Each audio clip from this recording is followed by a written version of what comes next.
Hi, good morning, my dear students. So, in this class, we have to discuss about the another next or new topic of the leasing. What is that? Is major players of leasing agreement. So, what are the institutions, or what are the persons, or what are the financial companies, or what are the manufacturers, or which type of lessors are involved in the leasing agreement we should now in this class. So first one, that is the independent leasing company. First one, that is independent leasing company. So ಯಾವ್ದ್ರೆ first one leasing company ಅಂದ್ರೆ independent ಆಗಿರ್ತಕ್ಕಂಥ ಒಂದು leasing company. So ಯಾವುದು independent ಆಗಿರ್ತಕ್ಕ leasing company ಅಂದರೆ ಯಾವುದು? A major part of their income is derived from leasing. There is the most, or there is the primary income is came from the leasing. So the primary income ಎಲ್ಲಿಂದ ಬರ್ತದೆ ಅಂದರೆ leasing agreement ಇಂದ. So ಇದು part of their business ಆಗಿರೋದಿಲ್ಲ, ಇದೇನಾಗಿರ್ತದೆ main business ಆಗಿರ್ತೈತಿ ಯಾರ್ದು? Independent leasing ಕಂಪ್ನೀಸ್ದು. So independent leasing companies may perform the leasing because of their primary business was leasing. So ಅವ್ರದ್ದು ಪ್ರೈಮರಿ ಬಿಸ್ನೆಸ್ ಲೀಸಿಂಗ್ ಆಗಿರ್ತೈತಿ, ಅದಕ್ಕೋಸ್ಕರ ಅವ್ರು ಏನು ಮಾಡಿರ್ತಾರೆ, ಲೀಸಿಂಗ್ ಅಗ್ರಿಮೆಂಟನ್ನು ಮಾಡ್ಕೊಂಡಿರ್ತಾರೆ, ಲೀಸಿಂಗ್ ಕಾಂಟ್ರಾಕ್ಟ್ ಒಳಗೆ ಇನ್ವಾಲ್ವ್ ಆಗಿರ್ತಾರೆ. Some of them have financial or technical collaboration with overseas partner. So one company ಆಗಿರ್ಬೋದು ಅಥವಾ 2 persons ಕೂಡಿ ಏನು ಆಗಿರ್ಬೋದು, ಇಲ್ಲಿ ಒಂದು ಲೀಸಿಂಗ್ ಅಗ್ರಿಮೆಂಟ್ ಅನ್ನೋದು ಲೀಸಿಂಗ್ ಕಂಪ್ನಿಯಾಗಿ ಎಸ್ಟಾಬ್ಲಿಷ್ಮೆಂಟ್ ಆಗಿರ್ಬೋದು. It may be a single company or may be a partnership company who carry the leasing contract for getting the income or primary income by them. So ಅದರಿಂದ ಅವ್ರ primary ಇನ್ಕಮನ್ನು generate ಮಾಡ್ಕೊಳ್ಳಿಕ್ಕೋಸ್ಕರ ಏನು ಮಾಡ್ತಾರೆ, ಈ ರೀತಿಯಾದಂಥ leasing ಅಗ್ರಿಮೆಂಟನ್ನು ಮಾಡ್ತಿರ್ತಾರೆ. They offer their services. ಯಾವ ಸರ್ವೀಸಸ್ಗಳನ್ನ, ಎಂಥ ಸರ್ವೀಸಸ್ಗಳನ್ನ ಆಫರ್ ಮಾಡ್ತಾರೆ ಅಂತಂದ್ರೆ direct advertisement. So offer through direct advertisement, personal contract, lease broker including foreign banks and merchant banks. He may provide the advertisement through the advertisement agencies, through the papers, or through the pamphlet, and he may interact personally to the needy person of the leasing equipment, and also take the help from the brokers, foreigners and domestic, and also take the guidelines or information by the merchant through the merchant banks. ಯಾವ ರೀತಿಯಾಗಿ ಇವರು ಸರ್ವಿಸಸ್ಗಳನ್ನ provide ಮಾಡಲಿಕ್ಕೆ ಅಡ್ವರ್ಟೈಸ್ಮೆಂಟನ್ನು ಕೊಡ್ತಾರಾ, ಅಥವಾ ಯಾವ ಒಂದು way ಮುಖಾಂತರ ಇವರು ನಮ್ಮ ಹತ್ರ ಲೀಸಿಂಗ್ ಇಕ್ವಿಪ್ಮೆಂಟ್ಗದ ಅಂತ ಇನ್ಫಾರ್ಮೇಷನ್ ಕೊಡ್ತಾರೆ ಅಂದ್ರೆ ಡೈರೆಕ್ಟಾಗಿ ಅಡ್ವರ್ಟೈಸ್ಮೆಂಟನ್ನು ಪಬ್ಲಿಷ್ ಮಾಡ್ಬೋದು, ಅಥವಾ ತಾವೇ ಪರ್ಸ್ನಲ್ ಆಗಿ ಹೋಗಿ ಯಾರಿಗೆ ಲೀಸ್ ಇಕ್ವಿಪ್ಮೆಂಟ್ ಬೇಕಾಗೈತಿ, ಅಸೆಟ್ ಬೇಕಾಗೈತಿ ಅವ್ರನ್ನ ಕಾಂಟ್ಯಾಕ್ಟ್ ಮಾಡ್ಬೋದು, ಅಥವಾ ಲೀಸ್ ಬ್ರೋಕರ್ನ ಹಿಡಿದು ಅದ್ರ ಮುಖಾಂತರನು ಏನು ಮಾಡ್ಬೋದು, ಇವರು ತಮ್ಮ ಒಂದು ಲೀಸ್ ಅಸೆಟ್ಸ್ ಬಗ್ಗೆ ಅವರಿಗೆ ಮಾಹಿತಿ ಕೊಡ್ಬೋದು. ಮರ್ಚೆಂಟ್ ಬ್ಯಾಂಕರ್ಸ್ ಮುಖಾಂತರ ತಮ್ಮ ಅಸೆಟ್ ಬಗ್ಗೆ ಇನ್ಫಾರ್ಮೇಷನನ್ನು ಕೊಡ್ಬೋದು. Then next one, that is other financial companies. So purely leasing companies ಬಿಟ್ಟು ಅದರ್ ಫೈನಾನ್ಷಿಯಲ್ ಕಂಪನೀಸ್ ಕೂಡ ಇದಾವೆ. ಸೊ ಅವು large number of the large number of other financial and investment companies also carry on leasing business because of a tax advantages, only for the purpose or only for the main objective of reducing the tax or for getting the tax advantages in the financial matter they involve in the leasing. So for they invest the finance and investment companies carry the leasing business because of tax advantages. So ಇಲ್ಲ ಟ್ಯಾಕ್ಸನ್ನು ಕಡಿಮೆ ಮಾಡಲಿಕ್ಕೆ ಅಥವಾ tax ಅಡ್ವಾಂಟೇಜಸನ್ನು fulfil ಮಾಡಲಿಕ್ಕೆ, ಅಥವಾ tax advantage ಅನ್ನೋ ಒಂದು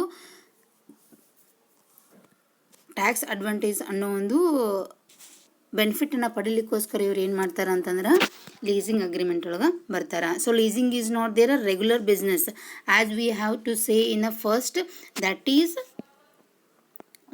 is independent leasing company. Their primary business is a leasing, but other financial companies business is not a primary. They carry the leasing agreement only for tax advantage, only for getting the tax advantages. So it is an irregular business, only they were performing the leasing agreement for only for the purpose of tax advantages. So tax ಅಡ್ವಾಂಟೇಜಸನ್ನು ತೊಗೊಳ್ಳಿಕ್ಕೋಸ್ಕರ ಏನು ಮಾಡ್ತಾರೆ, ತಮ್ಮ ಒಂದು business ಜೊತೆಗೆ ಇದನ್ನು part time businesses ಆಗಿ ಅಥವಾ ಒಂದು ಪಾರ್ಟ್ ಆಫ್ ದ ಬಿಸ್ನೆಸ್ಸಸ್ ಆಗಿ ಏನು ಮಾಡ್ತಿರ್ತಾರೆ, ಇವರು ಆಪ್ರೇಷನನ್ನು ಮಾಡ್ತಾರೆ. They normally opt for a lease finance of 100% depreciation items once in a while so as to defer taxes. So to make a depreciation items or to they were provide rent or they were provide the leasing contract or they were go to the leasing contract only for which securities or assets or have the depreciation items, that depreciated items only provided to the lease to the lessee. So ಇಲ್ಲಿ ಏನು ಮಾಡ್ತಾರೆ, ಇವರು tax ಬೆನಿಫಿಟನ್ನು ಪಡೀಲಿಕ್ಕೋಸ್ಕರ depreciation charge ಮಾಡಬೇಕು ಅನ್ನೋ ಒಂದು ಉದ್ದೇಶಕ್ಕೋಸ್ಕರ ಏನು ಮಾಡ್ತಾರೆ, ಡೆಪ್ರಿಸಿಯೇಷನ್ ಇರ್ತಕ್ಕಂಥ ಅಸೆಟ್ಸ್ಗಳನ್ನು ಏನು ಮಾಡ್ತಾರೆ, ಇಲ್ಲಿ ಲೀಸ್ ಅಗ್ರಿಮೆಂಟ್ಗೆ ಕೊಡ್ತಾರೆ. ಸೊ ಹಂಗಂದ್ರೆ other financial companies are not other financial companies business is not a leasing business is not a primary business. It undertake the leasing business only for the purpose of to get the tax benefit or tax advantages in a business ಒಳಗೆ tax ಅಡ್ವಾಂಟೇಜನ್ನು ಪಡೀಲಿಕ್ಕೋಸ್ಕರ ಇವ್ರು ಏನು ಮಾಡ್ತಿರ್ತಾರೆ ರೀ, leasing ಅಗ್ರಿಮೆಂಟನ್ನು ಮಾಡ್ಕೋತಿರ್ತಾರೆ. Then next one that is manufacturer, or we have to call as a lessor. Lessor is what? Who provide the asset to the lessee. A number of manufacturing companies have their set up independent leasing outfits or through separate divisions carry on leasing business to promote the sale of their own product. By selling their own product to the market, they will also carry the business of leasing in a market. So sometimes the manufacturers may sell the product to the consumers, means they will transfer the whole ownership of the product to the consumers, but sometimes they will give the asset or any equipment or any articles on the basis of a lease without selling or without transferring the ownership of that asset. That is called as a manufacturer. ಇಲ್ಲಿ manufacturer ಅಂದ್ರೆ ಯಾರು ಬರ್ತಾರೆ, ಉತ್ಪಾದಕರು ಅಂತ ಬರ್ತಾರೆ. ಅವ್ರು ಏನು ಮಾಡ್ತಾರೆ, ಸಿದ್ಧ ವಸ್ತುಗಳನ್ನ ಮಾಡಿ ಅವನ್ನ ಏನು ಮಾಡ್ತಾರೆ, ಸೆಲ್ ಮಾಡ್ತಾರೆ, ಅಂದರೆ ಓನರ್ಶಿಪ್ಪನ್ನು ಟ್ರಾನ್ಸ್ಫರ್ ಮಾಡ್ತಾರೆ. ಆದರೆ ಇದ್ರ ಜೊತೆಗೆ ಅವ್ರು ಏನು ಮಾಡ್ತಾರೆ, ಲೀಸಿಂಗ್ ಅಗ್ರಿಮೆಂಟನ್ನು ಮಾಡ್ಕೋತಿರ್ತಾರೆ. ಅಂದರೆ ಕೆಲವೊಂದಿಷ್ಟು ವಸ್ತುಗಳನ್ನ ಸೇಲ್ ಮಾಡ್ತಿರ್ತಾರೆ, ಕೆಲವೊಂದಿಷ್ಟು ವಸ್ತುಗಳನ್ನ ಲೀಸಿಂಗಿಗೆ ಕೊಡ್ತಿರ್ತಾರೆ. ಸೊ ಅದಕ್ಕೋಸ್ಕರ ಏನು ಮಾಡ್ತಾರೆ, they way set up the independent leasing business. ಅದಕ್ಕೋಸ್ಕರ ಏನು ಮಾಡ್ತಾರೆ, they were set up separate leasing business or separate division of leasing business to carry the leasing activities. So separate ಆಗಿ ಒಂದು ಡಿವಿಷನ್ ಅನ್ನು ಮಾಡಿ ಅಲ್ಲೇ ಲೀಸಿಂಗ್ ಅಗ್ರಿಮೆಂಟನ್ನು ಅಥವಾ ಲೀಸಿಂಗ್ ಬಿಸ್ನೆಸ್ಸನ್ನು ಮಾಡಲಿಕ್ಕೆ ಇವ್ರು ಏನು ಮಾಡ್ತಾರೆ, ಸಪ್ರೇಟ್ ಡಿವಿಷನ್ ಅಥವಾ ಸಪ್ರೇಟ್ ಔಟ್ಫಿಟ್ಟನ್ನು ರೆಡಿ ಮಾಡಿ ಅಲ್ಲೇ ಲೀಸಿಂಗಿಗೂ ಕೂಡ ಏನು ಮಾಡ್ತಾರೆ, ಅಸೆಟ್ಸ್ಗಳನ್ನ ಕೊಡ್ತಿರ್ತಾರೆ. ಮ್ಯಾನುಫ್ಯಾಕ್ಚರ್ ಲೆಸ್ಸರ್ ಹೆಂಗಿರ್ತಾನೆ ರೀ, manufacturer lesser he may produce the goods or he may produce the goods and sell the goods, and also he may produce the goods and provide that goods to the leasing. ಇಲ್ಲಿ ಏನು ಮಾಡ್ತಾನವ, ಉತ್ಪಾದನೆಯನ್ನು ಮಾಡ್ತಾನೆ ಮತ್ತು ಆ ವಸ್ತುಗಳನ್ನ cell ಮಾಡ್ಬೋದು. ಪೂರ್ಣವಾದಂಥ ಅದರದ ಓನರ್ಶಿಪ್ಪನ್ನು transfer ಮಾಡ್ಬೋದು. ಅದ್ರ ಜೊತೆಗೆ ಉತ್ಪಾದನೆ ಆಗಿರ್ತಕ್ಕಂಥ ವಸ್ತುಗಳನ್ನ ಲೀಸಿಗೂ ಕೂಡ ಕೊಡ್ಬೋದು. So next one, that is financial institutions. The development financial institution, both all India and state level, provide a leasing facilities. So number of financial institutions are there in India. They may be stately owned and there may be country owned financial institution ಅಂತೇಳಿ ನಾವು ಕರಿತೀವಿ. So ಅವು ಎಲ್ಲ financial institution ಕೂಡ ಏನು ಮಾಡ್ತಾವೆ ರೀ, they may provide the loans to a lease contract. So ಇಲ್ಲಿ ಏನು ಮಾಡ್ಬೋದು, ಲೀಸ್ ಕಾಂಟ್ರಾಕ್ಟಿಗೆ ಲೋನ್ಸನ್ನು ಪ್ರೊವೈಡ್ ಮಾಡ್ಬೋದು. For providing the loans in a lease agreement they may enter to the lease contract. ಲೀಸ್ಗೆ ಲೋನನ್ನು ಕೊಡೋದ್ರ ಮುಖಾಂತರ ಇವ್ರು ಏನು ಮಾಡ್ಬೋದು, ಲೀಸ್ ಅಗ್ರಿಮೆಂಟ್ ಒಳಗೆ ಇನ್ವಾಲ್ವ್ ಆಗ್ಬೋದು. Next one, in-house lessor. Some big business houses have formed captive leasing companies for providing lease finance to group companies. So some big business houses, so big industries or big business houses who have abundant capital for rendering or for commencing or for maintaining the business, that companies may provide the leasing facilities for other group of companies. For example, if a big company have a sufficient machinery, sufficient building, sufficient equipment for running their business, but also he have a extra capital, he may invest that extra capital in a leasing for providing the any other required equipment or material to a other group of companies. That is called as a in-house lessor. So ಈಗ ಒಂದು big company ಐತೆ ಅಂತ ತಿಳ್ಕೊಂಡ್ರೆ ಅಲ್ಲೇ ಸಾಕಷ್ಟು ಸಣ್ಣ ಸಣ್ಣ firms ಬರ್ತಾವೆ, ಸಣ್ಣ ಸಣ್ಣ ಕಂಪ್ನೀಸ್ಗಳು ಬರ್ತಾವೆ. ಸೊ ಅಲ್ಲಿ ಈಗ ಒಂದು ಮೇನ್ ಕಂಪ್ನಿಗೆ ಬೇಕಾದಂಥ ಇಕ್ವಿಪ್ಮೆಂಟ್ಗಳು, ಮಷಿನರೀಸ್ ಸಾಕಾಗಿ ನಿನ್ನ ಬಂಡವಾಳ ಉಳಿತು ಅಂತಂದ್ರೆ ಅದನ್ನ ಏನು ಮಾಡ್ಬೋದು, ಲೀಸ್ ಅಗ್ರಿಮೆಂಟಿಗೆ ಅಲ್ಲಿ ಏನು ಮಾಡ್ಬೋದು, ಬೇರೆ ಕಂಪನಿಗಳಿಗೆ ಇಕ್ವಿಪ್ಮೆಂಟನ್ನು ಪ್ರೊವೈಡ್ ಮಾಡಿ ಆ ಒಂದು ಹಣದಿಂದ ಬೇರೆ ಕಂಪನಿಗಳಿಗೆ ಇಕ್ವಿಪ್ಮೆಂಟನ್ನು, ಅಸೆಟ್ಸ್ಗಳನ್ನ, ಆರ್ಟಿಕಲ್ಸ್ಗಳನ್ನ ಪ್ರೊವೈಡ್ ಮಾಡಿ ಏನು ಮಾಡ್ಬೋದು ರೀ ಅವರು, ಅದನ್ನು ಲೀಸ್ ಅಗ್ರಿಮೆಂಟ್ ಆಗಿ ಕನ್ವರ್ಟ್ ಮಾಡಿ ಅದಕ್ಕೆ ರೆಂಟನ್ನು ಪಡಿಬೋದು. ಅದಕ್ಕೆ ಏನಂತ ಕರಿತೀವಿ ನಾವು, ಇನ್ ಹೌಸ್ ಲೆಸ್ಸರ್ ಅಂತ ಹೇಳಿ ಕರಿತೀವಿ. Then next one, commercial banks.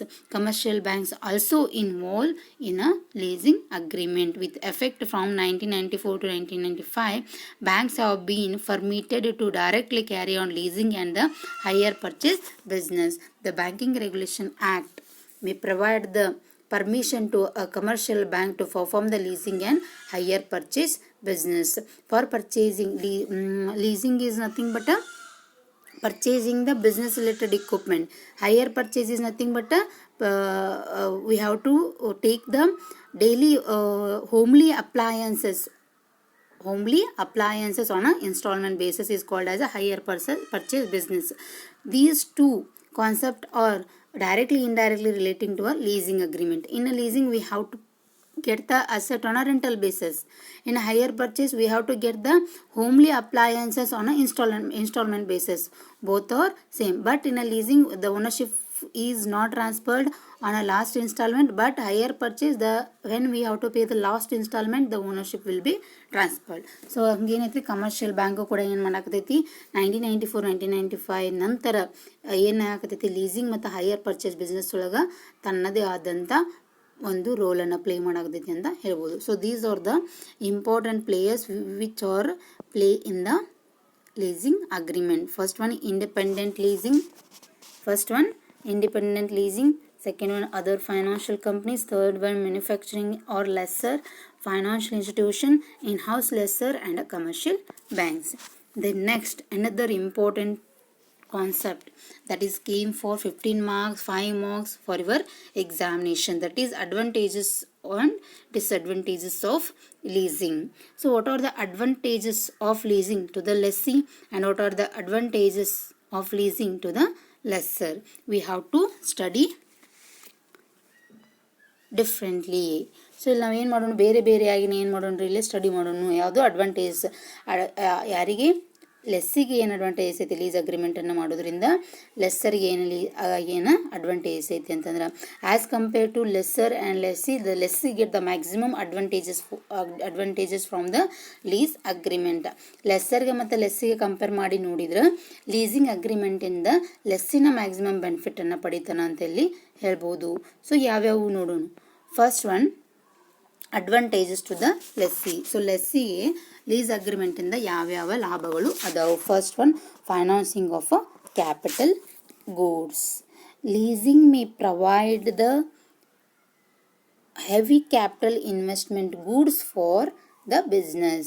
So in a leasing, the lessee may get the heavy invested capital goods, assets or equipment by paying a little amount in the form of a rent. So that is very advantageous factor to the lessee while entering to the lease agreement. Financing of capital goods ಅಂದರೆ ಏನು, ಇಲ್ಲಿ lesser ಎಂಥ ಗೂಡ್ಸನ್ನು ಇವನಿಗೆ ಕೊಡ್ತಾನೆ ಅಂತಂದರೆ capital goods ಅಂದರೆ ಇಲ್ಲಿ ಸಣ್ಣ ಸಣ್ಣ ವಸ್ತುಗಳನ್ನ ಕೊಡೋಂಗಿಲ್ಲ, ಕಚ್ಚಾ ವಸ್ತುಗಳನ್ನು ಕೊಡೋದಿಲ್ಲ. ಇಲ್ಲಿ ಹೆವಿ ಇನ್ವೆಸ್ಟ್ಮೆಂಟ್ ಮಾಡಿ ಪರ್ಚೇಸ್ ಮಾಡಬೇಕಾದಂಥ ವಸ್ತುಗಳನ್ನ ಇವ ಏನು ಮಾಡ್ತಾನೆ ರೀ, ಇಲ್ಲಿ ಲೀಸ್ ಅಗ್ರಿಮೆಂಟಿಗೆ ತಗೋತಾರೆ. ಫಾರ್ ಎಕ್ಸಾಂಪಲ್ ಮಷಿನರೀಸ್ಗಳು ಆಗಿರ್ಬೋದು, ಎಕ್ವಿಪ್ಮೆಂಟ್ಗಳಾಗಿರ್ಬೋದು. ಸೊ ಇವೆಲ್ಲ ಏನು ರೀ, ಇಲ್ಲಿ ಇನ್ವೆಸ್ಟ್ಮೆಂಟ್ ಏನು ಮಾಡಬೇಕಾಗ್ತದೆ, ನಮ್ಗೆ ಜಾಸ್ತಿ ಇನ್ವೆಸ್ಟ್ಮೆಂಟನ್ನು ಮಾಡೋಕೆ ಆಗ್ಲಾರ್ದಕ್ಕೋಸ್ಕರ ನಾವೇನು ಮಾಡ್ತೀವಿ, ಲೀಸಿಂಗ್ ಅಗ್ರಿಮೆಂಟಿಗೆ ಹೋಗಿರ್ತೀವಿ. ಸೊ ಹಂಗಂದ್ರೆ lessor may provide the heavy capital goods equipment to the lessee. So ಇಲ್ಲಿ ಹೆಚ್ಚಿನ ಬಂಡವಾಳ ಹಾಕಿ ತೊಗೊಳಕ್ಕೆ ಆಗೋದಿಲ್ಲಲ್ಲ, ಅಂಥ ವಸ್ತುಗಳನ್ನು ಇವ ಏನು ಮಾಡ್ತಾನೆ, ಇಲ್ಲಿ ಲೀಸ್ ಅಗ್ರಿಮೆಂಟಿಗೆ ಕೊಡೋದ್ರಿಂದ the lessee have the benefit have the benefit, means he may avoid investing heavy capital in a capital goods. So ಜಾಸ್ತಿ ಕ್ಯಾಪಿಟಲನ್ನು ಕ್ಯಾಪಿಟಲ್ ಗೂಡ್ಸ್ ಒಳಗೆ ಇನ್ವೆಸ್ಟ್ಮೆಂಟ್ ಮಾಡೋದ್ರಿಂದ ಇವು ಏನು ಮಾಡ್ತಾನೆ ಹೊರತಾಗಿರ್ತಾನೆ. So he may take the capital goods from the leasing and they may invest the another amount in a working capital requirement. ಇಲ್ಲಿ ತನ್ನ ಹತ್ರ ಸ್ವಲ್ಪ ಹಣ ಇತ್ತು ಅಥವಾ ಕಡಿಮೆ ಇನ್ವೆಸ್ಟ್ಮೆಂಟ್ ಇತ್ತು ಅಂತ ನಾವು ಏನು ಮಾಡ್ಬೋದು ರೀ, ಹೆವಿ ಇನ್ವೆಸ್ಟ್ಮೆಂಟ್ ಮಾಡದೆ ಏನು ಮಾಡ್ಬೋದು, ಕಡಿಮೆ ರೀತಿಯ ವರ್ಕಿಂಗ್ ಕ್ಯಾಪಿಟಲ್ ರಿಕ್ವೈರ್ಮೆಂಟ್ನ ಅಷ್ಟೇ ಫುಲ್ಫಿಲ್ ಮಾಡಿಕೊಂಡು ಹೆವಿ ಇನ್ವೆಸ್ಟ್ಮೆಂಟ್ ಮಾಡ್ತಕ್ಕಂಥ ಇಕ್ವಿಪ್ಮೆಂಟ್ಗಳನ್ನ, ಮಷಿನರೀಸ್ಗಳನ್ನ, ಆರ್ಟಿಕಲ್ಸ್ಗಳನ್ನ ಏನು ಮಾಡ್ಬೋದು ರೀ ಅವ ಲೀಸಿಗೆ ತಗೋಬೋದು. Next one, additional sources of finance. Additional sources of finance means what? ಇದು ಒಂದು ಫೈನಾನ್ಸದ ಮತ್ತೊಂದು ಭಾಗವಾಗಿ ಏನು ಮಾಡ್ತೈತಿ, ತನ್ನ ಪರ್ಫಾರ್ಮನ್ನು ಮಾಡ್ತೈತಿ ಎಲ್ಲಿ, ಲೆಸ್ಸರಿಗೆ. Leasing facilitate the acquisition of equipment, plant and machinery without the necessary capital outlay. Means in a leasing agreement we can get the heavy invested capital goods without investing any necessary capital, fixed capital in that securities. It may mobilize the scarce financial resources of the business enterprise. For that, it mobilizes the scarce financial resources of the business enterprise. For that, the working capital position and makes available the internal accrual for business operation. If a businessman have a crowd together capital for if a businessman have crowd together capital for running or for starting any business, but in some cases he may require a further additional capital for purchasing the heavy invested capital goods. In that time he may not go to the loan, he may not go to the extra shares issue, he may not go to the issuing debentures, but he may go to the leasing agreement. ಒಬ್ಬ ವ್ಯಕ್ತಿ ಸಾಕಷ್ಟು ಬಂಡವಾಳ ಹೊಂದಿದ್ರೂ ಕೂಡ ಅವನಿಗೆ ತನ್ನ ಬಿಸ್ನೆಸ್ಸಿಗೆ ಎಷ್ಟು capital ಬೇಕಲ್ಲ ಅಷ್ಟು ಕ್ಯಾಪಿಟಲ್ ರಿಕ್ವೈರ್ಮೆಂಟನ್ನು ಫುಲ್ಫಿಲ್ ಮಾಡಲಿಕ್ಕೆ ಆಗದೇ ಇರ್ಬೋದು. ಅಂಥ ಕಂಡೀಷನ್ ಒಳಗೆ ಏನು ಮಾಡ್ತಾನೆ ರೀ ಅವ, ತನ್ನಲ್ಲಿರ್ತಕ್ಕಂಥ ಬಂಡವಾಳನ ವರ್ಕಿಂಗ್ ಕ್ಯಾಪಿಟಲ್ ರಿಕ್ವೈರ್ಮೆಂಟಿಗೆ ಇಟ್ಕೊಂಡು ಲಾಂಗ್ ಟರ್ಮ್ ಇನ್ವೆಸ್ಟ್ಮೆಂಟ್ ಮಾಡ್ತಕ್ಕಂಥ ಕ್ಯಾಪಿಟಲ್ ಗೂಡ್ಸ್ಗಳನ್ನು ಎಲ್ಲಿಂದ ತೊಗೊಂಬರ್ತಾನೆ ರೀ ಅವ, ಲೀಸಿಂಗ್ ಅಗ್ರಿಮೆಂಟಿಂದ ತೊಗೊಂಬರ್ತಾನೆ. ಸೊ ಇದರಿಂದ ಏನಾಗ್ತೈತೆ, ಅವನಿಗೆ ಹೊಸ ಒಂದು ಫೈನಾನ್ಸ್ ಏನಾಗ್ತೈತಿ, ಎನ್ಫೋರ್ಸ್ ಆದಂಗೆ ಆಗ್ತೈತಿ. ಸೊ ಇದಕ್ಕೆ ಏನಂತ ಕರಿತೀವಿ ನಾವು, ಅಡಿಷ್ನಲ್ ಸೋರ್ಸಸ್ ಆಫ್ ಫೈನಾನ್ಸ್ ಅಂತ ಹೇಳಿ ಕರಿತೀವಿ. Then third one, less costly as compared to purchasing the capital goods by investing a more capital from the lessee. It is a very cheap and a fastest way to get the asset. So ಏನು ಇಲ್ಲಿ ನಾವು ಹೆಚ್ಚಿನ ರೀತಿ ಒಳಗೆ ಹಣವನ್ನು ಕೊಟ್ಟು ಒಂದು ಅಸೆಟನ್ನು ಪರ್ಚೇಸ್ ಮಾಡೋದಕ್ಕೆ ನೋಡಿದರೆ ಇಲ್ಲಿ ಏನಾಗ್ತೈತಿ, ನಮ್ಗೆ ಅತಿ ಕಡಿಮೆ ದುಡ್ಡಿಗೆ ಏನಾಗತೈತಿ, ನಮಗೆ ಇಲ್ಲೇ ಒಂದು ಅಸೆಟ್ ಅವೈಲೇಬಲ್ ಆಗತೈತಿ. ಅಂದ್ರೆ ದ ಮಷಿನರಿ ಹೌದು ಒಂದು ಮಷಿನರೀಸ್ದು ರೇಟ್ ಎಷ್ಟೈತಿ ಅಂತಂದ್ರೆ 2 crore ತನಕ ಐತಿ ಅಂತೇಳಿ, ಅಥವಾ 20 lakh ತನಕ ಒಂದು ಮಷಿನರಿ ಇತ್ತು ಅಂತ 20 lakh ಇನ್ವೆಸ್ಟ್ಮೆಂಟ್ ಮಾಡಲಿಕ್ಕೆ ನಮ್ಗೆ ಆಗೋದಿಲ್ಲ. ಸೊ ಅದಕ್ಕೆ ನಾವು ಅದನ್ನು ಲೀಸ್ ಒಳಗೆ ತೊಗೊಂಡಿದ್ವಿ ಅಂತಂದ್ರೆ ನಾವು ಮಂತ್ಲಿ ಅಥವಾ 5,000 6,000 10,000 ರೆಂಟ್ ಬೇಸಿಸ್ ಮೇಲೆ ತುಂಬ್ಕೋತ ಹೋದ್ವಿ ಅಂತಂದ್ರೆ ಅದು ನಮ್ಗೆ ಯೂಸು ಆಗ್ತೈತಿ ಮತ್ತು ಅದು ಹೆವಿ ಇನ್ವೆಸ್ಟ್ಮೆಂಟ್ ಮಾಡ್ದೇನೂ ಇರ್ಬೋದು. ಸೊ ಅದಕ್ಕೆ ಏನಕ್ಕೆ ಕರಿತೀವಿ, lease agreement is a less costly to the ಲೆಸ್ಸಿಗೆ ಏನೈತ್ರಿ, ಇದು ಕಡಿಮೆ ಖರ್ಚಿಗೆ ಅವೈಲೇಬಲ್ ಆಗ್ತಕ್ಕಂಥ ಒಂದು ವಿಧಾನ ಅಂಥೇಳಿ ಹೇಳ್ಬೋದು. Ownership preserve. The ownership of the asset is preserved to the lessor. The lessee does not have any liability in the ownership of the asset. Any insurance or any other expenses is relating to the asset is always held by the lessor. So ಇಲ್ಲಿ ownership ಯಾರ ಕಡೆ preserve ಆಗಿರ್ತೈತಿ ರೀ, lesser ಕಡೆ preserve ಆಗಿರ್ತೈತಿ. ಹಂಗಿದ್ದಾಗ ಇಲ್ಲಿ lessee ownership ಬಗ್ಗೆ ಏನು ತಲೆ ಕೆಡಿಸ್ಕೊಳ್ಳೋದಿಲ್ಲ. ಹಾಗೆ ಇನ್ಸ್ಟಾಲ್ಮೆಂಟ್ ತುಂಬಬೇಕು, ಅದ್ರ ಓನರ್ಶಿಪ್ ತೊಗೋಬೇಕು ಅನ್ನುವಂಥ ಯಾವುದೇ ಒಂದು ಲಯಬಿಲಿಟಿ ಇವನಲ್ಲಿ ಇರುವುದಿಲ್ಲ. They can use the asset and pay the rent. So ಅದಾಗ ಏನು ಮಾಡ್ಬೋದು ರೀ, ಅವ ಒಂದು ಅಸೆಟನ್ನು ಯೂಸ್ ಮಾಡ್ಕೋತಾನೆ ಮತ್ತು ಅದಕ್ಕೆ ರೆಂಟನ್ನು ಪೇ ಮಾಡ್ತಾನೆ ಹೊರತು ಅದರದ್ದು ಏನು ಲಯಬಿಲಿಟಿ ಅಥವಾ ಪೂರ್ಣವಾದಂಥ ಓನರ್ಶಿಪ್ ಅದು ಲಯಬಿಲಿಟಿ ಯಾರ ಕಡೆ ಇರೋದಿಲ್ಲ ರೀ, ಇಲ್ಲಿ ಲೆಸ್ಸಿ ಕಡೆ ಇರುವುದಿಲ್ಲ. Then next one, avoid conditionalities. There is no restriction or there is no restrictive features in a leasing. The restrictive nature, such as a debt equity ratio, debenture of a debentures, and debenture holders to interest, declaration of dividend, which are usually imposed under the debenture or loan agreement, are absolutely absent in the lease agreement. When we have to get the capital through the debenture, through the shares, through the equity shares, through the preference shares, through the loans, we have to give a interest monthly, we have to pay the dividend monthly, and also we have to pay the principal amount.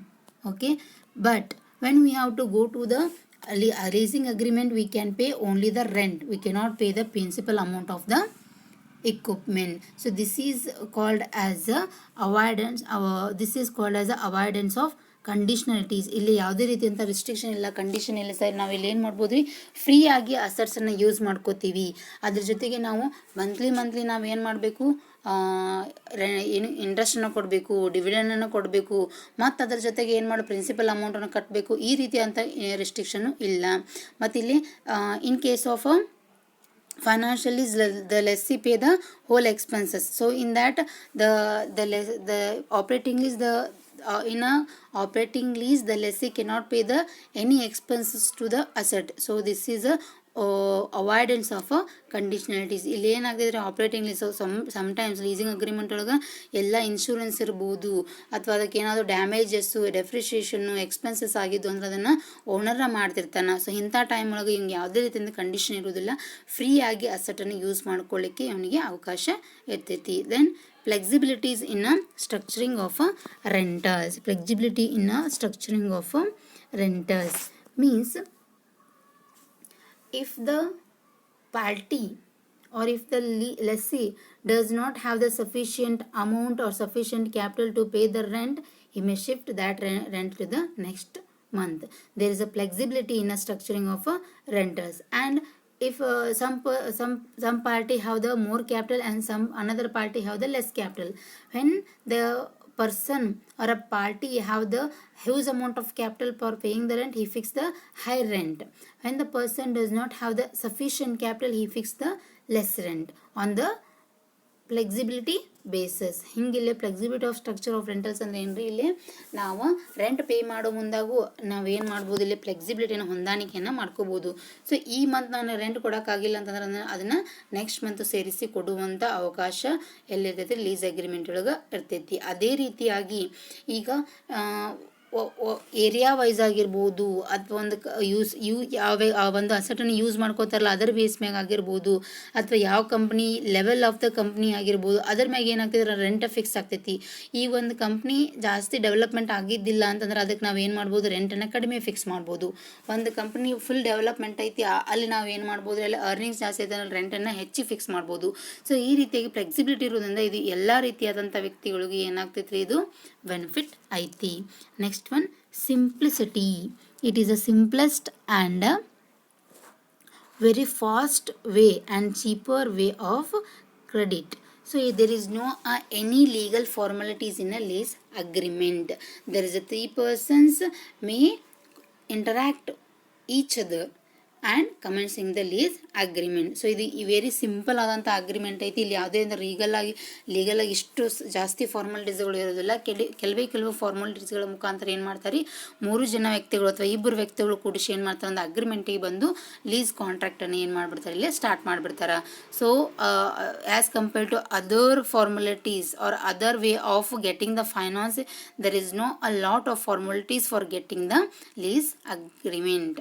So ಇಲ್ಲಿ ಯಾವುದೋ ಒಂದು lease ಅಗ್ರಿಮೆಂಟನ್ನು ಪಡ್ಕೋಬೇಕಾದ್ರೆ ಸಾಕಷ್ಟು ರೀತಿಯಾದಂಥ ಕಟ್ಟಡಗಳಿಲ್ಲ. Simple ಆಗಿ ನಾವೇನು ಮಾಡ್ಬೋದು, lease ಅಗ್ರಿಮೆಂಟನ್ನು ಯಾವುದೇ ಒಬ್ಬ ವ್ಯಕ್ತಿ ಲೀಸ್ ಅಗ್ರಿಮೆಂಟನ್ನು ಮಾಡ್ಕೋಬೋದು.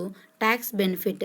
There is a tax benefit advantages to the lessee. The tax will be paid by the lessor and he may avoid the tax payment by the contract of lease. ಇಲ್ಲಿ tax ಬೆನಿಫಿಟನ್ನು ಯಾರು enjoy ಮಾಡ್ತಾರೆ, lessee. So ಕೆಲವೊಂದಿಷ್ಟು percentage ಒಳಗೆ ಅಷ್ಟು lesser ಟ್ಯಾಕ್ಸನ್ನು pay ಮಾಡ್ತಾನೆ, ಅವನಿಗೂ ಕೂಡ ಇದರಿಂದ ಟ್ಯಾಕ್ಸ್ ಬೆನಿಫಿಟ್ ಐತಿ. ಲೀಸ್ ಅಗ್ರಿಮೆಂಟ್ ಮಾಡೋದ್ರಿಂದ ಲೆಸ್ಸರ್ ಮತ್ತು ಲೆಸ್ಸಿ ಇಬ್ಬರು ಕೂಡ ಏನಾದರೂ ಟ್ಯಾಕ್ಸ್ ಬೆನಿಫಿಟ್ ಐತಿ. ಸೊ ಯಾಕಂದ್ರೆ ಅಲ್ಲಿ ಅಸೆಟ್ಸ್ಗಳ ಡೆಪ್ರಿಷಿಯೇಷನ್ ಚಾರ್ಜಸ್ನ ತೋರಿಸ್ತಿರ್ತೀವಿ, ಅದಕ್ಕೋಸ್ಕರ ನಮಗೆ ಇಲ್ಲಿ ಏನಾಗ್ತಿದ್ರೆ ಟ್ಯಾಕ್ಸ್ ಕಡಿಮೆ ಒಳಗೆ ನಾವೇನು ಮಾಡ್ತಿರ್ತೀವಿ ತುಂಬ್ತಿರ್ತೀವಿ. ಸೊ ಅದಕ್ಕೆ ಏನಂತೀವಿ ನಾವು ಟ್ಯಾಕ್ಸ್ ಬೆನಿಫಿಟ್ ಅಂತೇಳಿ ಕರಿತೀವಿ. ಸೊ ಇಲ್ಲಿ ಲೆಸ್ಸಿನೂ ಕೂಡ ಟ್ಯಾಕ್ಸ್ ಬೆನಿಫಿಟನ್ನು ಎಂಜಾಯ್ ಮಾಡ್ತಾರೆ, ಲೆಸ್ಸರು ಕೂಡ ಟ್ಯಾಕ್ಸ್ ಬೆನಿಫಿಟನ್ನು ಎಂಜಾಯ್ ಮಾಡ್ತಾರೆ. Then next one, obsolescence risk is averted. Obsolescence risk is averted. So in a leasing agreement there is a obsolescence or a protection against obsolescence. A firm can avoid the risk of obsolescence by entering into a operating lease agreement. Here the lessor go to the operating lease agreement, all the risk and reward is with the lessor. By that he may avoid the factor of risk and the highly useful in respect of asset which become obsolete at a faster rate. So which is the asset may increase their value in the faster rate. That is a benefit to the lessee for getting that type of asset for their business. So ಇಲ್ಲಿ ಏನು ಹೇಳ್ತೀವಿ, so operating lease ಒಳಗೆ ಏನು ರಿಸ್ಕ್ನ ನಾವು transfer ಮಾಡ್ತೀವಿ, ರಿವಾರ್ಡನ್ನು transfer ಮಾಡ್ತೀವಿ. ಅದೇ ರೀತಿಯಾಗಿ ಇಲ್ಲಿ ಏನಾಗಿತ್ತು, ಇಲ್ಲಿ ರಿಸ್ಕ್ ಕಡಿಮೆ ಇರ್ತೈತಿ ಅಲ್ಲಿ ಕೆಲವೊಂದಿಷ್ಟು ಲೀಸಿಂಗ್ ಅಗ್ರಿಮೆಂಟ್ ಒಳಗೆ. So these are the some advantages to the lessee. So ಯಾವ್ಯಾವ್ರಿ, ಫೈನಾನ್ಸಿಂಗ್ ಆಫ್ ಅ ಕ್ಯಾಪಿಟಲ್ ಅಂದರೆ ಅತಿ ಬೃಹತ್ ಬಂಡವಾಳವನ್ನು ಇನ್ವೆಸ್ಟ್ಮೆಂಟ್ ಮಾಡಿ ಮಾಡ್ತಕ್ಕಂಥ ಗೂಡ್ಸ್ಗಳನ್ನ ಇದು ನಮ್ಗೆ ಲೆಸ್ಸಿಗೆ ಕೊಡ್ತೈತಿ. ದೆನ್ ಅಡಿಷನಲ್ ಇದು ಒಂದು ಹಣಕಾಸಿನ ಒಂದು ಸಂಪನ್ಮೂಲದ ಒಂದು ಭಾಗವಾಗಿರ್ತೈತಿ. ಇದರದ್ದು ಕಾಸ್ಟ್ ಏನಾಗಿರ್ತೈತಿ ಯಾವಾಗಲೂ ಕಡಿಮೆ ಆಗಿರ್ತೈತಿ ಮತ್ತು ಓನರ್ಶಿಪ್ ಯಾವಾಗಲೂ ಲೆಸ್ಸರ್ ಕಡೆ ಇರೋದ್ರಿಂದ ಲೆಸ್ಸಿಗೆ ಯಾವುದೇ ರೀತಿಯಂಥ ಪರಿಣಾಮ ಬೀರೋದಿಲ್ಲ. ದೆನ್ ಕಂಡೀಷನ್ಗಳು ಕಡಿಮೆ ಇರ್ತಾವು ಮತ್ತು ರೆಂಟನ್ನು ನಾವು ನಮ್ಗೆ ಯಾವ ರೀತಿ ಬೇಕು ಆ ರೀತಿಯಾಗಿ ನಾವು ಹೊಂದಾಣಿಕೆ ಮಾಡೋ ರೆಂಟನ್ನು ಪೇ ಮಾಡ್ಬೋದು. ಇದು ಅತಿ ಸುಲಭವಾದಂಥ ಸರಳವಾದಂಥ ವಿಧಾನದ ಮುಖಾಂತರ ನಾವು ಲೀಸ್ ಅಗ್ರಿಮೆಂಟನ್ನು ಬಿಡ್ಕೋಬಹುದು. ಸೊ ಈ ಒಂದು ಲೀಸನ್ನು ಮಾಡೋದ್ರಿಂದ ನಾವು ಲೆಸ್ಸಿ ಏನಾಗ್ತಾನೆ ಟ್ಯಾಕ್ಸನ್ನು ಬೆನಿಫಿಟನ್ನು ಎಂಜಾಯ್ ಮಾಡ್ತಾನೆ. ದೆನ್ ಇಲ್ಲಿ ರಿಸ್ಕ್ ಕೂಡ ಕಡಿಮೆ ಇರ್ತೈತಿ. So these are the some benefits or advantages of the leasing to the lessee. Then what are the advantages factors to the lessor? So lessor ಏನೇನಾಗ್ತಾರೆ, full security. There is a full security to the lessor to going through the leasing agreement. How they get the full security means, in a leasing agreement they may transfer the asset only. He cannot transfer the ownership of the asset, and he may make the agreement with the lessee only. He can transfer the asset for their use for a specified period of time for a specific rental basis. He cannot transfer the whole and sole ownership of the asset to the lessee. The ownership of the asset is always with the lessor. So ಇಲ್ಲಿ ಒಂದು ಅಸೆಟನ್ನು ಏನು ಮಾಡಿರ್ತಾನೆ, ಅವ ಬರೀ ಬಳಸಲಿಕ್ಕೋಸ್ಕರ ಕೊಟ್ಟಿರ್ತಾನೆ ಹೊರತು ಆ ಒಂದು ವಸ್ತುವನ್ನು ಪೂರ್ಣವಾಗಿ ಅವನಿಗೆ ಟ್ರಾನ್ಸ್ಫರ್ ಮಾಡಿರೋದಿಲ್ಲ. ಸೊ ಫೈನಾನ್ಷಿಯಲ್ ಲೀಸ್ ಒಳಗೆ ನಾವು ಹೇಳ್ತೀವಿ, ಇಲ್ಲಿ ಎಲ್ಲ ಒಂದು ಎಕ್ಸ್ಪೆನ್ಸಸ್ಸನ್ನು ಇಲ್ಲಿ ಅವನೇ ಪೇ ಮಾಡಬೇಕಾಗಿರ್ತೈತಿ. ಸೊ ಅವಾಗ ಏನಾಗ್ತೈತಿ, ಅವನಿಗೆ ಅದನ್ನು ಜವಾಬ್ದಾರಿಯುತವಾಗಿ ನೋಡ್ಕೋತಾನೆ ಅಲ್ಲೇ. ಹಾಗಾಗಿ ಆ ಒಂದು ಅಸೆಟ್ಟಿಗೆ ಫುಲ್ ಸೆಕ್ಯೂರಿಟಿ ಇರ್ತೈತಿ. ಆ ಅಸೆಟನ್ನು ಯಾವಾಗ ಬೇಕಾದಾಗ ಅವ ಏನು ಮಾಡ್ಬೋದು ರೀ, ವಾಪಸ್ ತೊಗೋಬೋದು ಅವ ರೆಂಟನ್ನು ಪೇ ಮಾಡ್ಲಿಕ್ಕಂದ್ರೆ. ಸೊ ಅದಕ್ಕೋಸ್ಕರ ಏನಾದ್ವಿ, ಇದು ಲೆಸ್ಸರ್ಗೆ ಒಂದು ಫುಲ್ ಸೆಕ್ಯೂರಿಟಿ ಕೊಡ್ತಕ್ಕಂಥ ಒಂದು ಅಗ್ರಿಮೆಂಟ್ ಅಂತೇಳಿ ಹೇಳ್ಬೋದು. Tax benefits in a last explanation we have to say the tax benefit is advantages to both the parties, lessor and lessee ಇಬ್ಬರು ಕೂಡ ಇದಕ್ಕೆ ಏನೈತಿ ಅಡ್ವಾಂಟೇಜಸ್ ಐತಿ. ನಾವು ಹೋಲ್ ಅಸೆಟನ್ನು ನಾವೇ ಓನ್ ಆಗಿ ತೋರಿಸಿದ್ವಿ ಅಂತಂದ್ರೆ ಟ್ಯಾಕ್ಸನ್ನು ಪೇ ಮಾಡಬೇಕಾಗಿರ್ತೈತಿ. ಅದನ್ನು ರೆಂಟಲ್ ಬೇಸಿಸ್ ಒಳಗೆ ಕೊಟ್ಟು ಅಲ್ಲಿ ಡೆಪ್ರಿಷಿಯೇಷನ್ ತೋರಿಸಿದ್ರೆ ಅದಕ್ಕೆ ಏನಾಗ್ತದೆ, ನಮ್ಗೆ ಕಡಿಮೆ ಟ್ಯಾಕ್ಸನ್ನು ಪೇ ಮಾಡಲಿಕ್ಕೆ ನಮ್ಗೆ ಅವಕಾಶ ಐತಿ. Then next one, high profitability. There is a high profitable factor to the lessor. How? The lessor get the asset only for giving that asset to the rental basis, but the value of a asset and the ownership of the asset is always with him. So far he may get the high profitability in the lease agreement. ಹೆಂಗಂತಂತಂದ್ರೆ ಈಗ ನೋಡ್ರಿ ಒಂದು ಅಸೆಟನ್ನು purchase ಮಾಡಿರ್ತಾನೆ. For example 10 ಲ್ಯಾಕದು ಒಂದು ಮಷಿನರೀಸನ್ನು ತೊಗೊಂಡಿರ್ತಾನೆ. ಆ ಮಷಿನರಿಯನ್ನು ರೆಂಟ್ ಬೇಸಸ್ ಮ್ಯಾಗ ಲೀಸ್ ಅಗ್ರಿಮೆಂಟ್ ಒಳಗೆ ಕೊಟ್ಟಿರ್ತಾನೆ.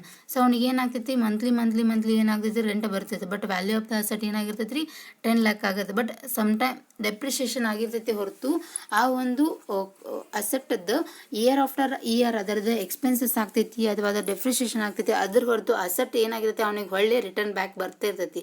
ಸೊ ರೆಂಟ್ ಜೊತೆಗೆ ಅಸೆಟ್ ಕೂಡ ಅವನ ಕೈ ಒಳಗೆ ಇರ್ತೈತಿ. ಸೊ ಅದಕ್ಕೆ ಏನಂತೀವಿ ನಾವು, ಇದಕ್ಕೆ high profitability to the lessor ಅಂತ ಹೇಳಿ ಹೇಳ್ತೀವಿ. Then trading on equity, it is always trading on a equity. So the lesser take the business on the equity basis, so for it is the advantageous factor. Then high growth potential means it is going to the agreement of a leasing, it is a high growth potential to the economy because it reduces the heavy capital investment in a long term asset. So high growth potential ಅಂತಂದ್ರೆ ಏನ್ರಿ, ಇಲ್ಲಿ ಈ ಒಂದು ಅಗ್ರಿಮೆಂಟನ್ನು ಮಾಡ್ಕೊಳ್ಳೋದ್ರಿಂದ ನಮಗೆ ಏನಾಗ್ತೈತಿ ಅಂತಂದ್ರೆ, ನಮ್ಮದು ಗ್ರೋತ್ ಅಥವಾ ಒಂದು ಕಂಪನಿಯ ಬೆಳವಣಿಗೆ ಆಗಿರ್ಬೋದು, ಒಂದು ಆರ್ಥಿಕತೆಯ ಬೆಳವಣಿಗೆ ಆಗಿರ್ಬೋದು, ಇಂಡಸ್ಟ್ರಿಯ ಬೆಳವಣಿಗೆ ಆಗಿರ್ಬೋದು.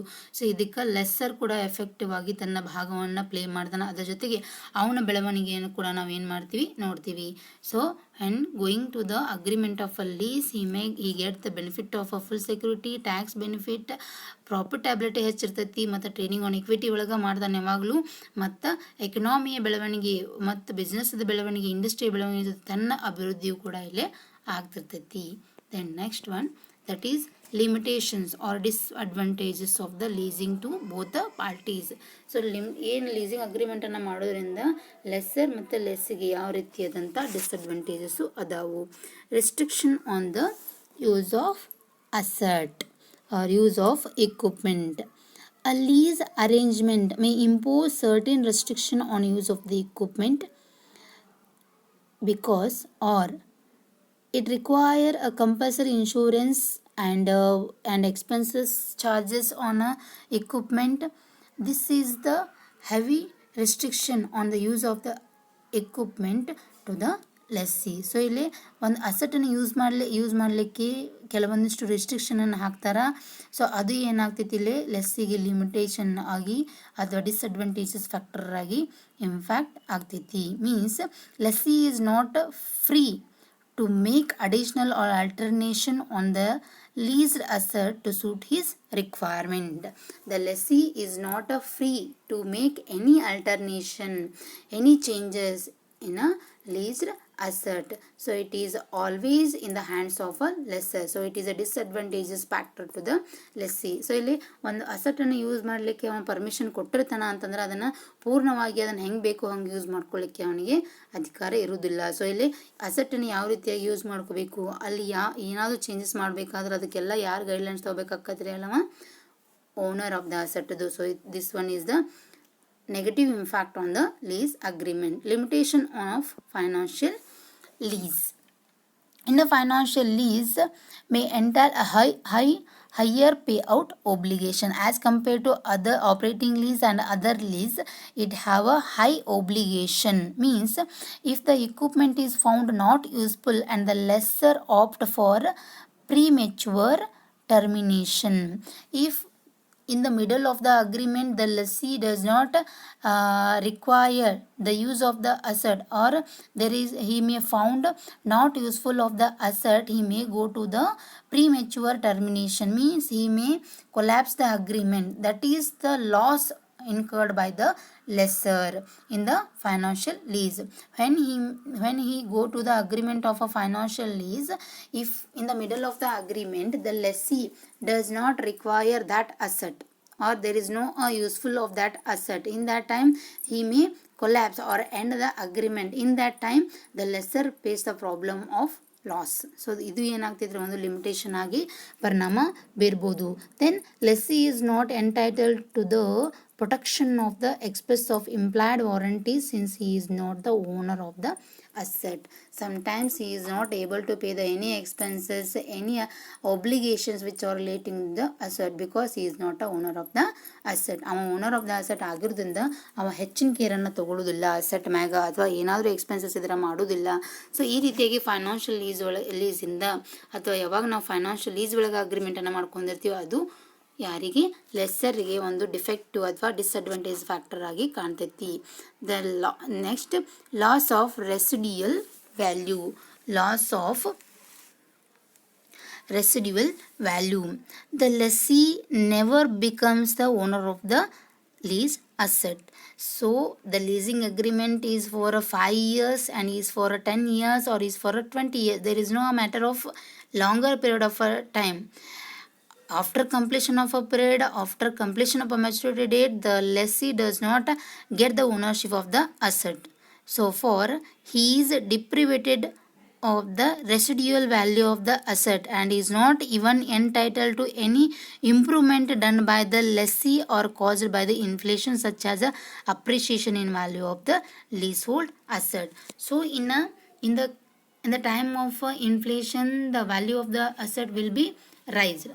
So that value should not be benefited to the lessee. So ಇಲ್ಲಿ ನಾವು ಇಲ್ಲಿ ಎಷ್ಟೇ ವರ್ಷಗಳ ತನಕ ಲೀಸ್ ಅಗ್ರಿಮೆಂಟನ್ನು ಮಾಡಿಕೊಂಡ್ರೂ ಸಹ ಆ ಒಂದು ಅಸೆಟ್ದ ವ್ಯಾಲ್ಯೂ ಏನು ಓನರ್ಶಿಪ್ಪನ್ನು ಯಾರು ಪಡೆಯುವುದಿಲ್ಲ, ಇಲ್ಲಿ ಲೆಸ್ಸಿ ಪಡೆಯುವುದಿಲ್ಲ. ಹಾಗಿದ್ದಾಗ ಒಂದು ಅಸೆಟ್ದ ವ್ಯಾಲ್ಯೂ ಹೆಚ್ಚಾಯಿತು ಅಂತಂದ್ರೆ ಅದರಿಂದ ಬೆನಿಫಿಟ್ ಲೆಸ್ಸಿಗೆ ಸಿಗುವುದಿಲ್ಲ. ಸೊ ಇದೊಂದು ಲೆಸ್ಸಿಗೆ ಇರ್ತಕ್ಕಂಥ ಡಿಸ್ಅಡ್ವಾಂಟೇಜ್ ಅಂಥೇಳಿ ಕರಿಬೋದು. Next consequences of default. Default means what, ನಾವು ಹಣವನ್ನು ತುಂಬದೇ ಇದ್ದಾಗ, ನಾವು ಫೇಲ್ ಆದಾಗ, ಸೊ ಅದಕ್ಕೆ ನಾವು ಏನು ಕರಿತೀವಿ, ಡಿಫಾಲ್ಟ್ ಅಂತ ಹೇಳಿ ಕರಿತೀವಿ.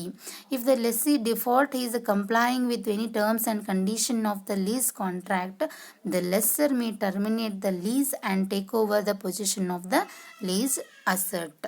If the lessee is not able to pay the rent amount of the lease agreement, in that time lessor have the liability or capacity or right to get back the asset which is take over for the lease contract.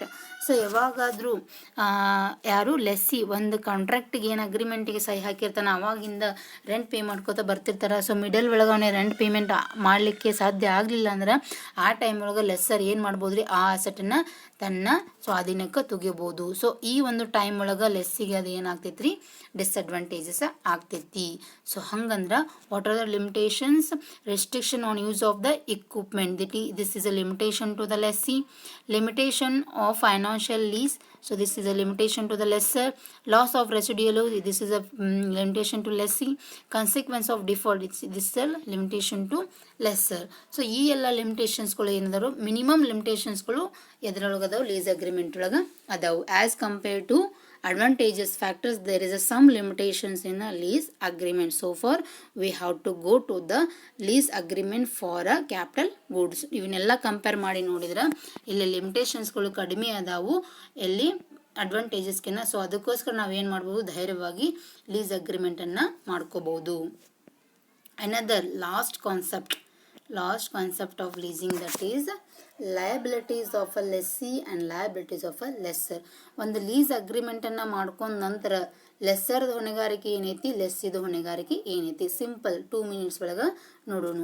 So ಏನೈತಿ, first one ಯಾವುದು, ಲೆಸ್ಸಿದು. So user of the asset ಅಂದ್ರೆ ಏನೇನು ಹೊಣೆಗಾರಿಕೆ ಇರ್ತಾವ್ರಿ, reasonable care should be taken of the asset, not to make unauthorised use of the asset, to return the goods when they have incapable to pay the rent, not to set up an adverse title of the asset, to pay the lease rental regularly, to insure and repair the goods properly.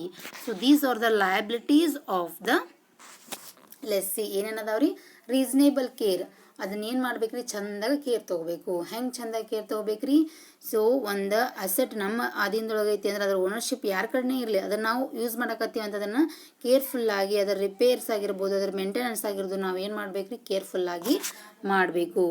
Next one, not to make unauthorised use. So ಅದನ್ನು ಕರೆಕ್ಟಾಗಿ use ಮಾಡ್ಕೋಬೇಕು, ಅದನ್ನು ಕರೆಕ್ಟಾಗಿ ಏನು ತಪ್ಪಾಗಿ use ಮಾಡ್ಕೋಬಾರ್ದು ಅಂತ ಹೇಳ್ತಾರೆ. ಸೊ ನಾವು ರೆಂಟ್ ಬೇಸಿಸ್ ಒಳಗೆ ಒಂದು ಅಸೆಟನ್ನು ತೊಗೋತೀವಿ, ನಮಗಷ್ಟು ನಾವು ಯೂಸ್ ಮಾಡ್ಕೋಬೇಕು. ಅದನ್ನು ಬಿಟ್ಟು ನಾವು ಅದನ್ನು ಬೇರೆದವ್ರಿಗೆ ಕೊಟ್ಟು ನಾವು ಅದರಿಂದನೂ ಲಾಭ ತೊಗೊಂಡು ಇದರಿಂದನೂ ಲಾಭ ತೊಗೊಂಡು ಏನು ಮಾಡೋದು, 2 ವೇ ಒಳಗೆ ನಾವು ಏನು ಮಾಡೋದು, ಟ್ರಾನ್ಸಾಕ್ಷನನ್ನು ಮಾಡಬಾರ್ದು. ಟು ರಿಟರ್ನ್ ದ ಗೂಡ್ಸ್, ನಾವು ಏನಾದರೂ ರೆಂಟನ್ನು ರೆಗ್ಯುಲರ್ ಆಗಿ ಪೇ ಮಾಡಲಿಲ್ಲ ಅಥವಾ ರೆಂಟನ್ನು ಪೇ ಮಾಡಲಿಕ್ಕೆ ನಮ್ಮ ಕೆಪಾಸಿಟಿ ಇರಲಿಲ್ಲ ಅಂದರೆ ಇಮಿಡಿಯೇಟಾಗಿ ನಾವು ಏನು ಮಾಡಬೇಕ್ರಿ, ಆ ಗೂಡ್ಸದ್ದು ಓನರ್ಶಿಪ್ಪನ್ನು ಯಾರಿಗೆ ಟ್ರಾನ್ಸ್ಫರ್, ಆ ಗೂಡ್ಸದ್ದು ಸ್ವಾಧೀನತೆಯನ್ನು ಯಾರಿಗೆ ಕೊಟ್ಬಿಡ್ಬೇಕ್ರಿ, owner of the asset.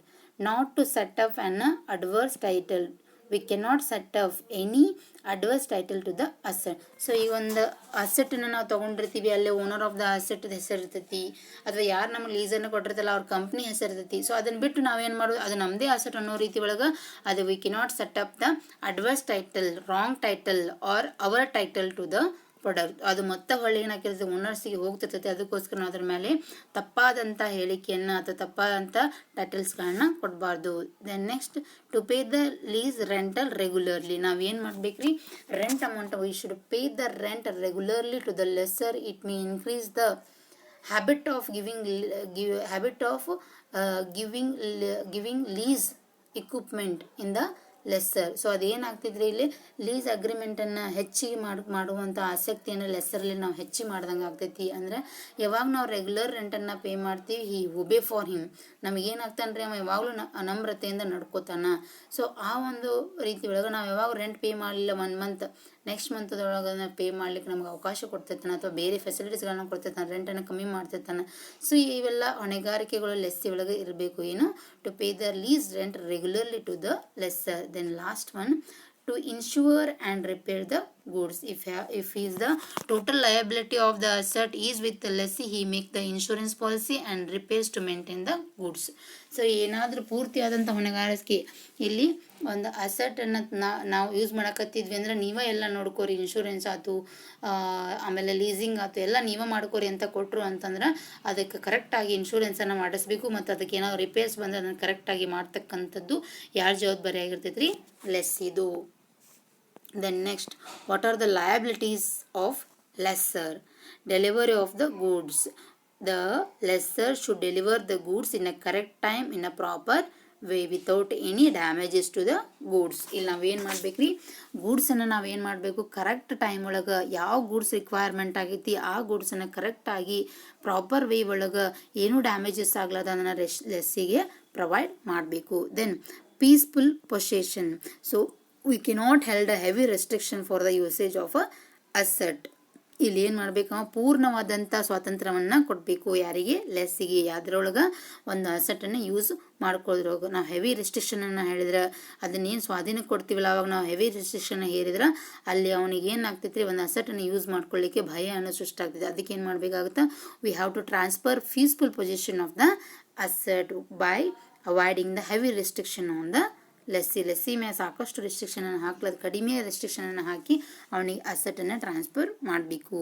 Then fitness of a goods. Fitness of a goods means quality goods should be supplied to the lessee. So ಒಂದು ಗೂಡ್ಸನ್ನು ಫಿಟ್ ಆಗಿ ಇಟ್ಟು ಏನೂ ಡ್ಯಾಮೇಜಸ್ ಇಲ್ಲಾರ್ದ, ಏನೂ ರಿಪೇರ್ಸ್ ಇಲ್ಲಾರ್ದ ಅವನೇನು ಮಾಡಬೇಕು, ಲೆಸ್ಸಿಗೆ ಪ್ರೊವೈಡ್ ಮಾಡಬೇಕು. ಅಂದಾಗಷ್ಟೇ ಅದನ್ನು ಯೂಸ್ ಮಾಡಲಿಕ್ಕೆ ಅವನಿಗೆ ಕರೆಕ್ಟಾಗಿ ಅವಕಾಶ ಮಾಡಿಕೊಟ್ಟಂಗೆ ಆಗ್ತೈತಿ. To disclose all defects.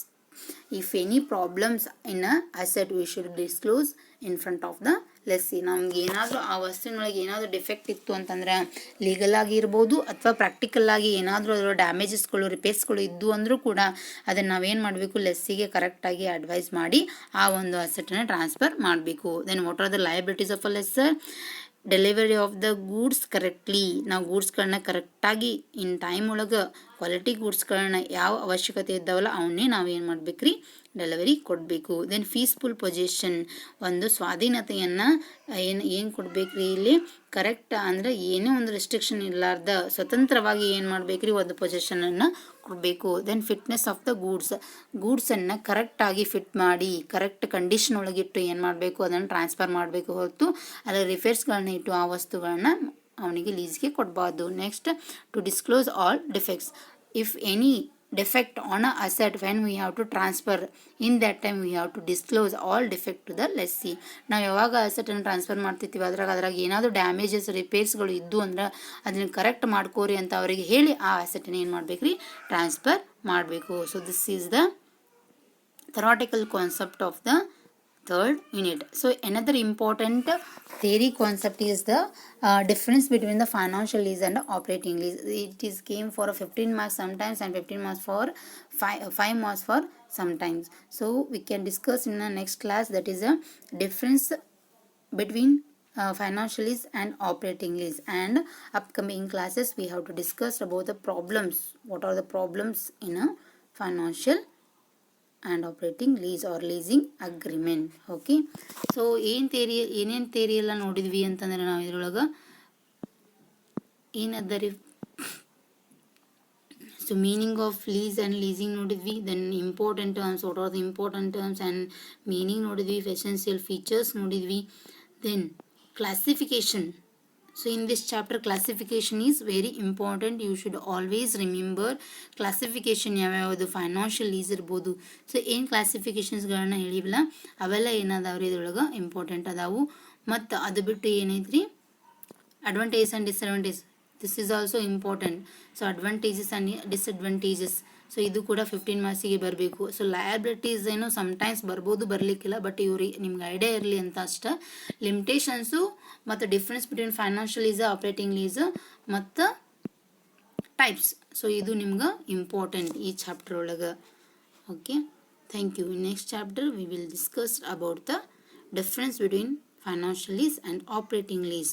Before seeing the next video, you should perfectly realize the meaning of financial lease and operating lease. Okay, thank you.